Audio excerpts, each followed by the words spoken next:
this is a Yangchen. Would you give us a little sound from it?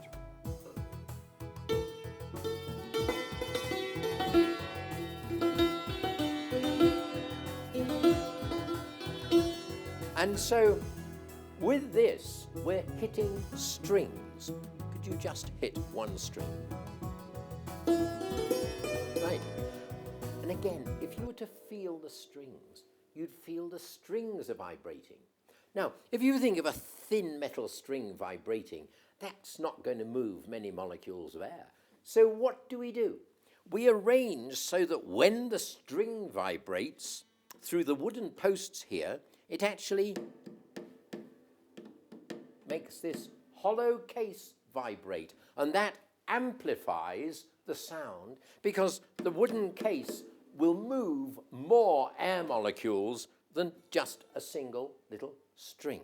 If I were to just take this string in the middle of air and pluck it, you wouldn't hear a thing. But put it on a case like this, and we have the lovely sound of the Yangchen.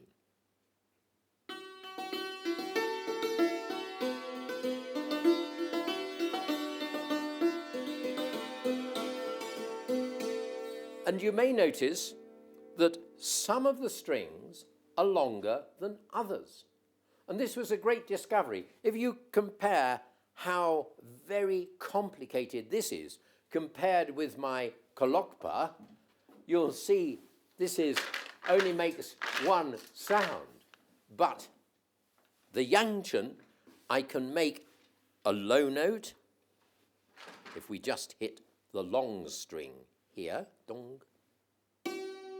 And I can make a higher note if we hit a shorter string there. Oh, now that's really upset me because I would have thought that was, can we hit this one here? There we are. Short string, higher note, long string, lower note. Why? Because when we hit the longer string, the frequency of vibration is lower, the sound frequency is lower, we get a lower note. Could we just hit that one again?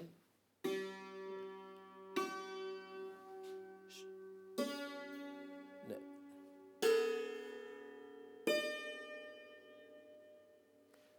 You may notice something rather odd. This string is longer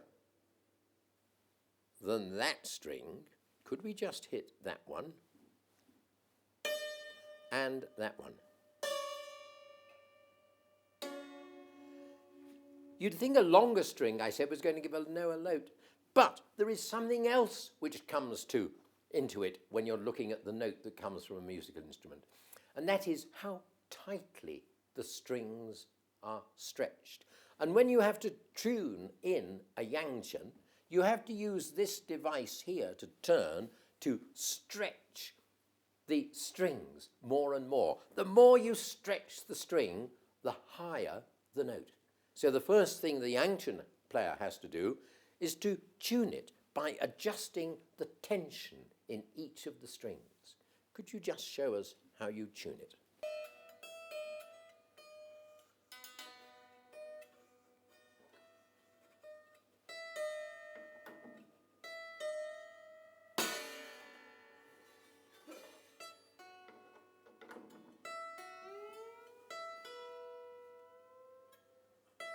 Can you hear the note go ooh as he tightens the string?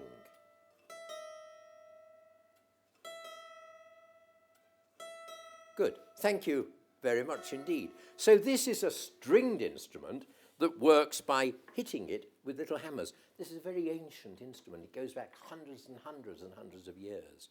And we have another instrument too, which works with strings, the drumyon here, and if my friend the drumyon player could come around here.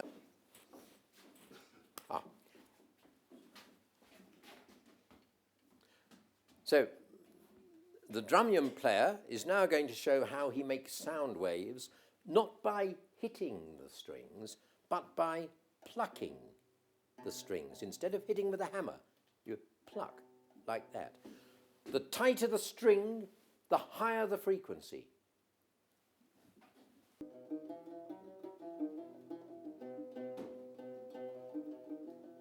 you can see the strings vibrating as he plucks them, especially if the camera can get in close up. And we have the same principle as with the Yangchen. Just a vibrating string by itself would make almost no noise. So what do? We make sure that the strings are put in contact with this drum-like arrangement here, and this, when the string is plucked, it causes this to vibrate, and that moves many more air molecules, so we get a louder sound. And we again can tune this by tightening or loosening the strings. The tighter the strings, the higher the note. So the first thing you have to do is to tune your drumyon before you can start playing.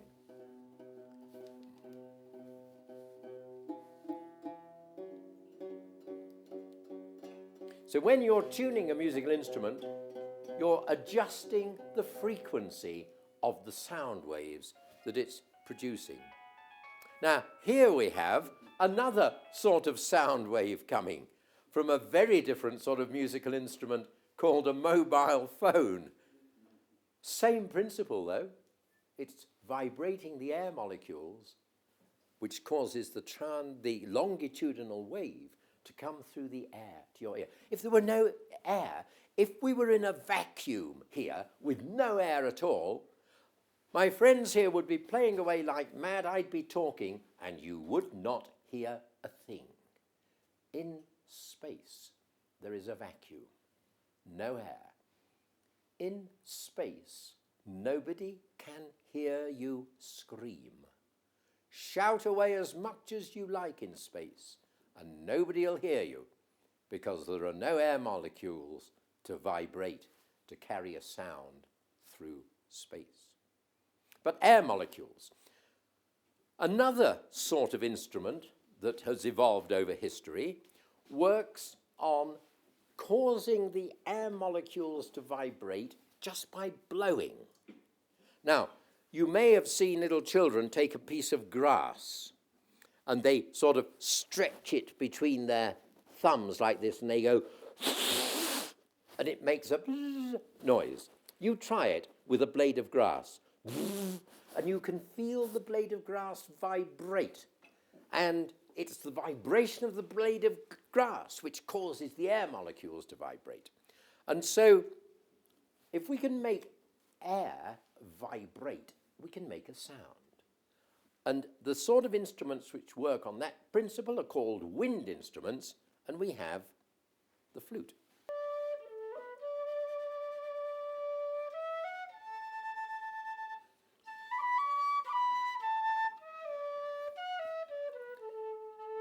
So could I just point out, the player is blowing over the hole here, and as the air comes over the hole, it goes above and in and not in and not in and not in. And that creates a vibration of the air molecules, which is then amplified down through the rest of the flute, and the sound comes out here. And by choosing how long this air column is, by putting your fingers over various holes, you can make different frequencies of sound. In other words, you can make different notes.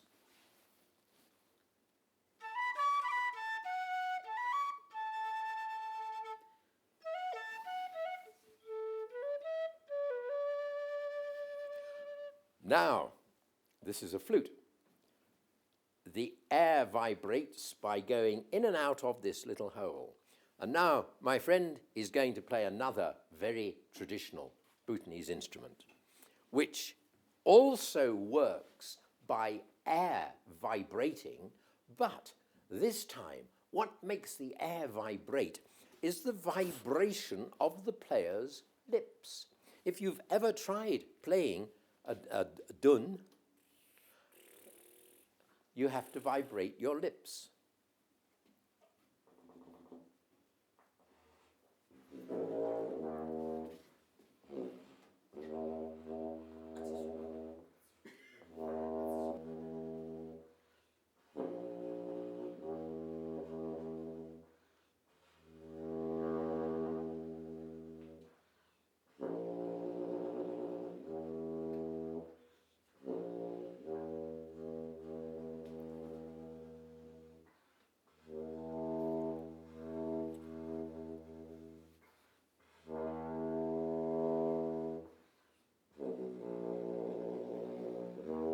if you put your hand at the end of the dun, you can actually feel the air molecules vibrating. They're vibrating like this, and the vibration, the wave, travels through the air to my ear.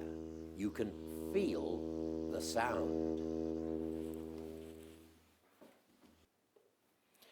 Now, there's another type of musical instrument which makes the air vibrate not by hitting something, not by blowing something, but by causing a bow to run across the strings.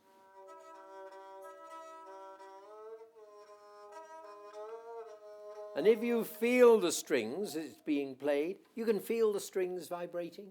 And again, we amplify the sound by connecting the strings to this sort of drum-like arrangement at the bottom. That makes the sound louder. And you make the note different by tightening the string. And so when you tune it, you tighten the string.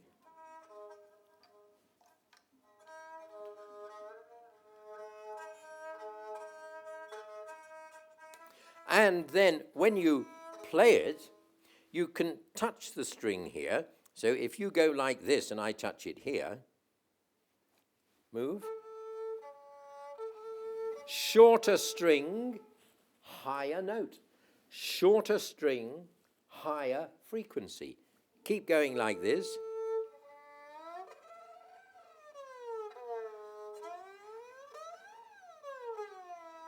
So according to how long the string that vibrates is, that determines the frequency of the note. In other words, whether it's a high note or a low note.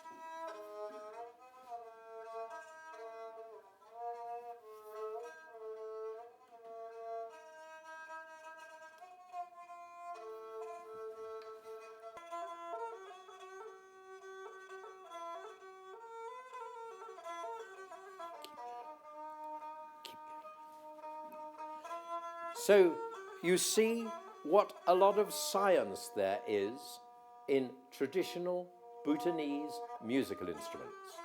Science is everywhere around us, in all our everyday lives. And most of all, if we're talking about sound waves, I said earlier on, there's noise and there's music. What's the difference? Noise is sound that I don't like. Music is sound that sounds good to my ear.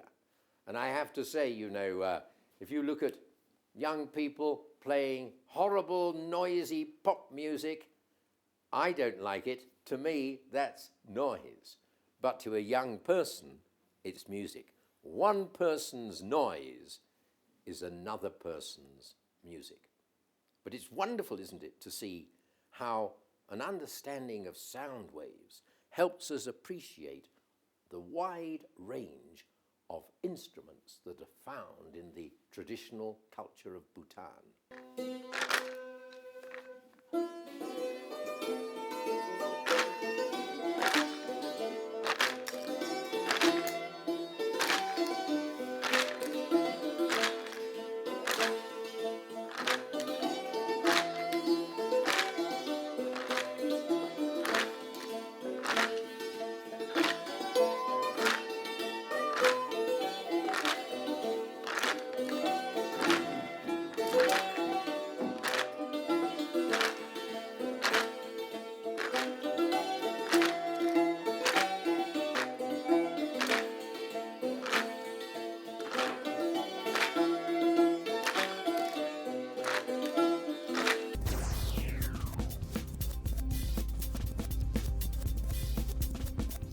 Well, now, one of the amazing applications of sound waves is to be able to look inside the body.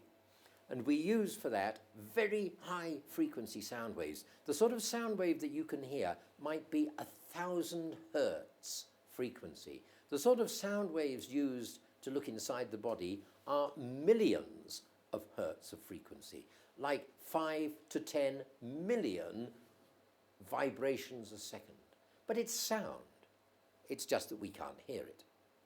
And when we take our little probe here for an ultrasound scan, it's giving out these high-frequency sound waves. And they penetrate into the body and they bounce off the organs inside the body. They echo, just like when you shout across a mountain, you get an echo from the other side of the valley. Here, we're getting an echo from things inside my body.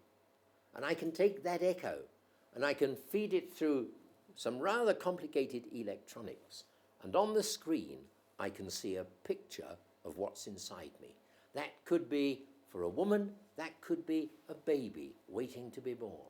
For somebody with other problems like a lump, where we don't know what's inside the lump, we can use ultrasound to find out. Dr. Tashi, just a quick demonstration on me. See inside what's inside my arm. Imagine the sound waves coming out of there into my body tissues and reflecting off the inside of the body, and we can see a picture of what's inside my wrist. Incidentally, you may have noticed that Dr. Tashi spread some jelly-like substance on the probe. If you've ever had an ultrasound scan, you'll know it's a rather jelly-like substance.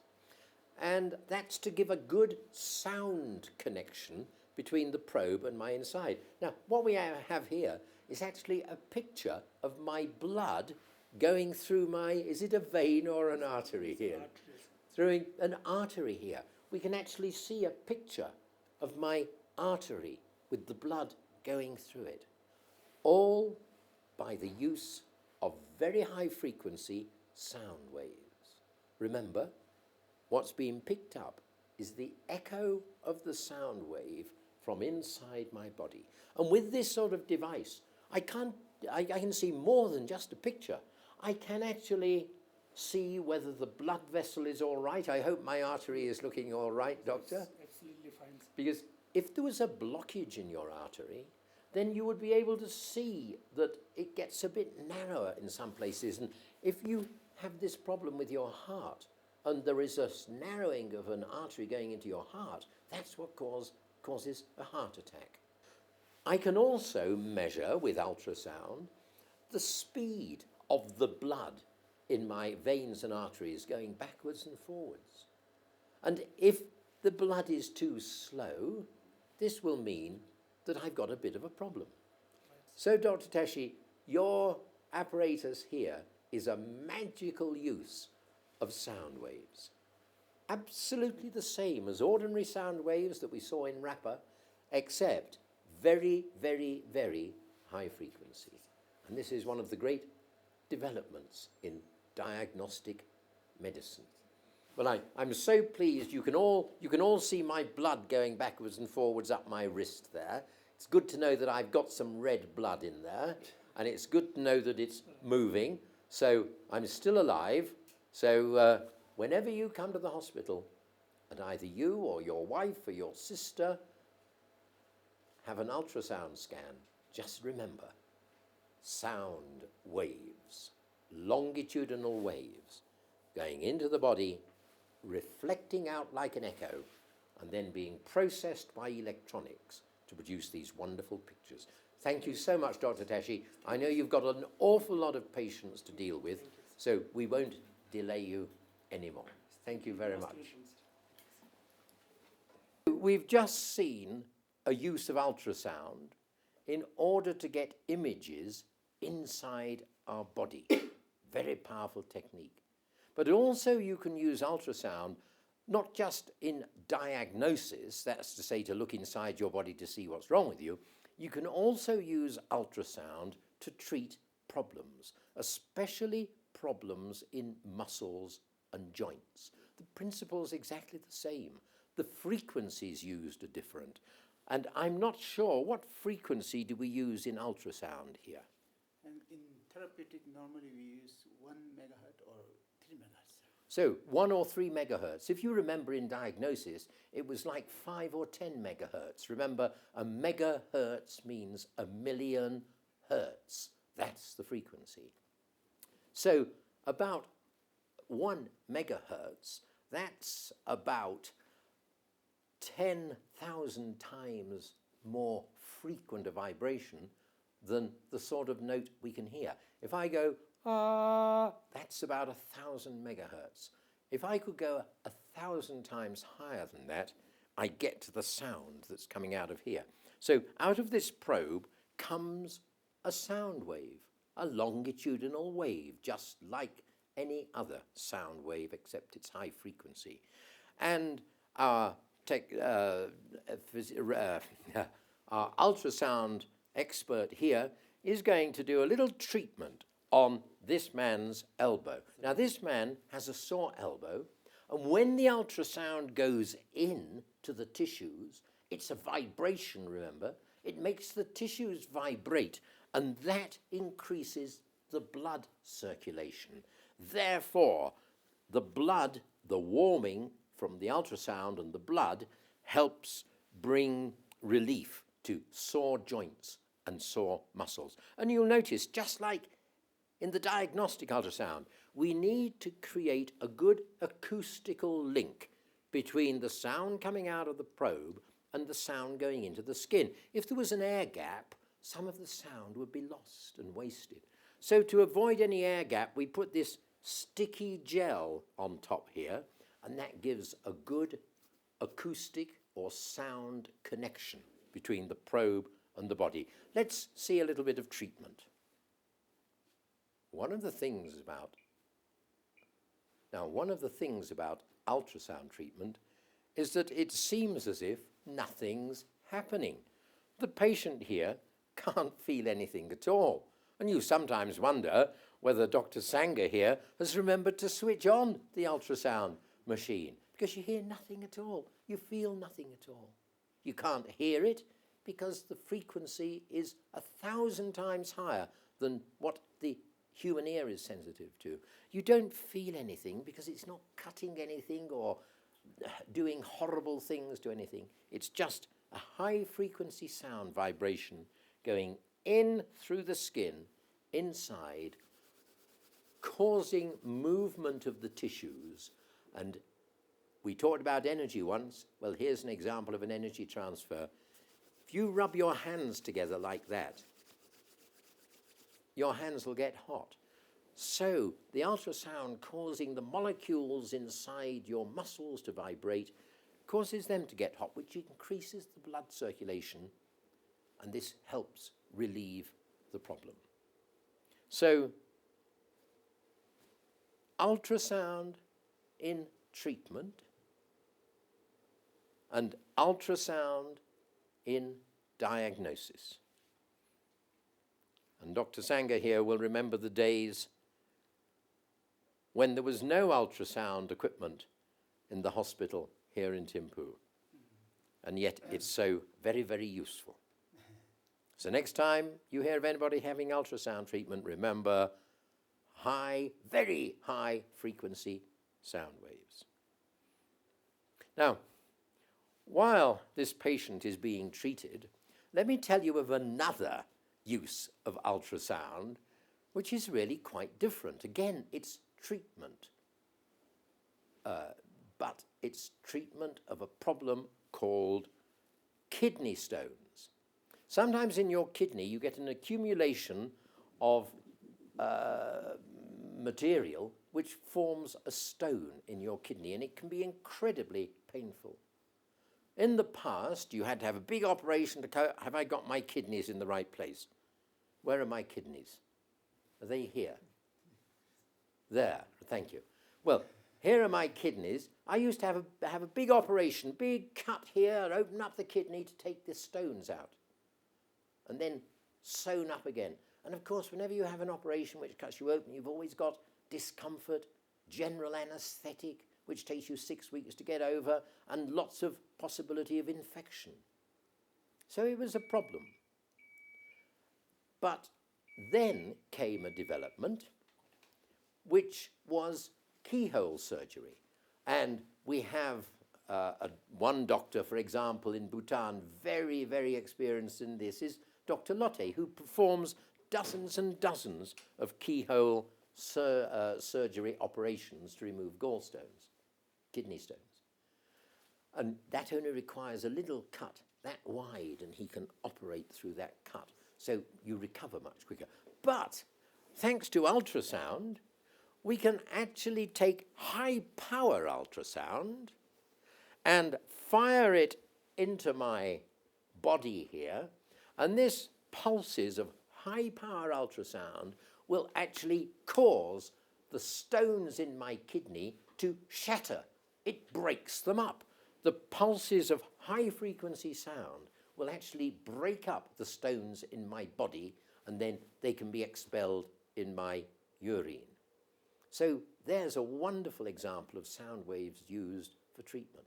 And if you say to yourself, how can a sound wave break up a stone? Well, I'm going to show you a little video clip of an ordinary sound wave, like that, breaking a glass.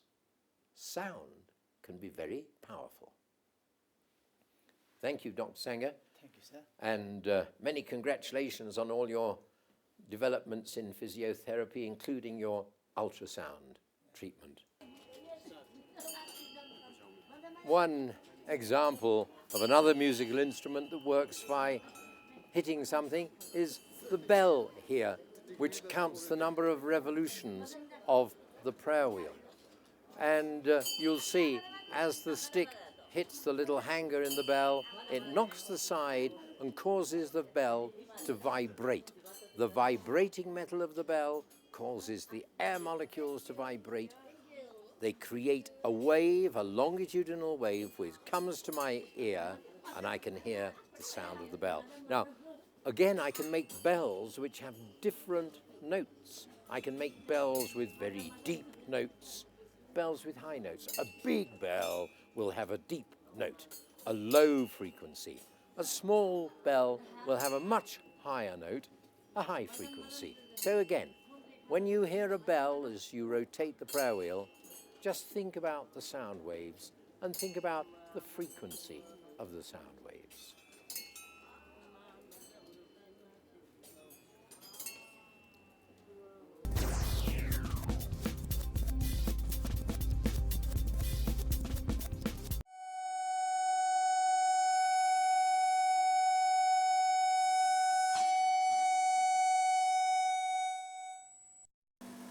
So you might have been a bit surprised to see that sound can actually break a glass. Well, it's not all that surprising because sound is energy. And if we have enough energy concentrated, then we can break the glass. But it's to do with another very interesting phenomenon called resonance. And I might say a few words in the next program about resonance. And this will explain why, at the beginning of the first program on waves, we showed you a picture of a bridge collapsing. So that'll come in the next program. But what I want to do is remind you, the sound waves broke the glass. And in fact, sound waves can break your ears. Now, in my hand here, I've got two earphones that go into your ears. The sort of earphones you use with your mobile phone or your MP3 player. They're giving out sound waves. The sound waves, if there's too much energy there, can break your ears. They can damage your hearing. And I really must emphasize that when you have these sort of earphones in your ear, you must not turn the volume up too loud. You saw what the sound did to the glass. Don't let sound waves from earphones like this break your ears. High frequency, high pitch, short, low wavelength. Low frequency, deep note, long or big wavelength. Frequency and wavelength, two ends of a seesaw. How big the wave is tells us how loud the sound is, tells us how much energy is there in the sound. Sound waves are useful for hearing, but sound waves can be damaging. Sound waves can also be very beneficial, as we saw in the hospital with ultrasound and all that that can do. So sound waves are fun. They can give us pleasure through music. They can do harm if there's too much sound energy there. And they can be very annoying. Sound can sometimes be a noise, a nuisance, as with the air conditioner fan here, which you may be able to hear in the background as I'm talking. Sounds all around us, waves, enjoy them.